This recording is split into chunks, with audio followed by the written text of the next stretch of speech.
Hello friends, I'm going to share with you in this short video things I wish I knew when I started going keto. I'm John Laspina, I'm the Carnivore teacher, and 5 years ago I decided I wanted to lose weight because, as I had been for decades, I was obese. I was overweight. About 35 pounds overweight, and I was very uncomfortable. I had lower back pain.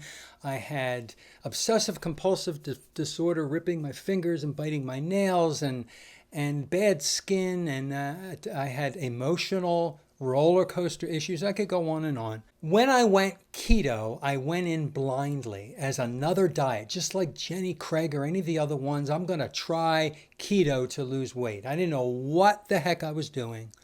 And I just ate foods that had no carbohydrates, or I counted them, and I had less than 20 total grams a day. I didn't know to avoid seed oils, but I quickly learned, and then I took those out. So I want to share this video with you now to avoid seed oils. Okay? I also, for about 2 years, I made a lot of salads. I ate a lot of vegetables along with my meat, which is okay if you want to do that and it works for you. I thought it was working for me because I lost a lot of weight, but I was consuming so many oxalates.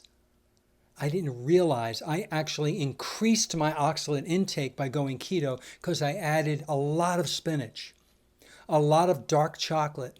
It was sweetened with monk fruit, a lot of chia seeds, a lot of cinnamon and turmeric, and I did have some rhubarb, and I can go on and on with all the high oxalate foods that I increased when I went keto. The purpose of this video is to tell you not to do that.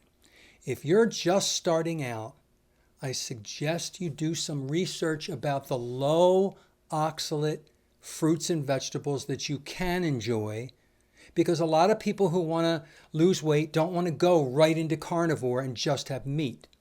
It's too extreme for a lot of people. It would have been too extreme for me. Without knowing, I did it very gradually. But in the meantime, I ate too many oxalates and other anti-nutrients that were hurting me. So I wish I knew about the oxalate.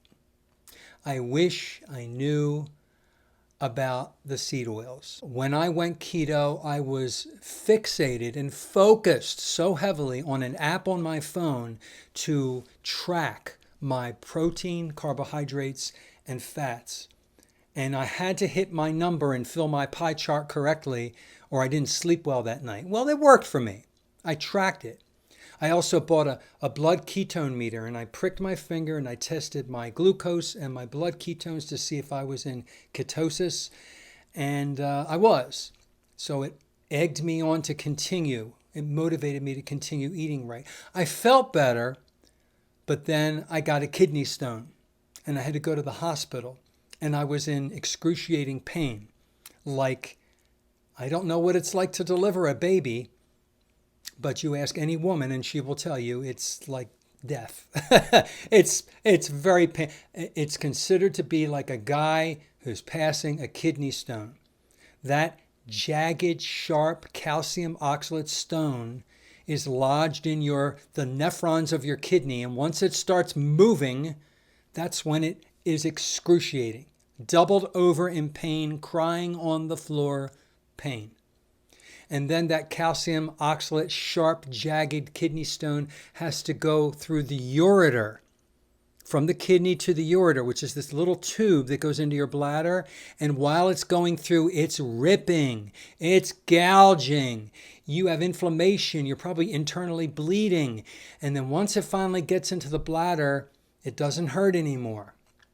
Until, what's next? Urethra. Now, men have a long urethra. Women have a short one. It's got to come out of mine had to come out of my penis. And, oh my God.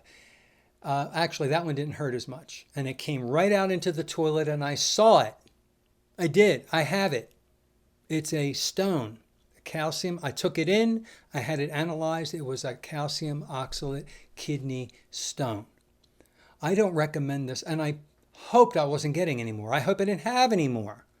So if I could pass a nugget of information on to you, don't eat a lot of plant food with oxalate in it when you start going keto. Please. That's the number one. The number two is don't fixate on weighing and tracking and measuring because you'll give up because you can't do that forever. I gave up. I just did what I knew after I learned to eat high fat, moderate protein, and almost no carbohydrates. I have now evolved into carnivore, which is no plants at all. I have no fiber and no plants, and my body is like Superman. I swear, I've never felt healthier. I've never felt better. And my body's running amazingly. So please don't just jump right in and eat tons of plants because they're low carb. Think about what you're eating. Do some research. You can't go wrong with beef, lamb, pork, poultry, fish, and eggs. You can go wrong if you have too many plants. That's my opinion. So eat well and become the optimized version of yourself. Have a wonderful day.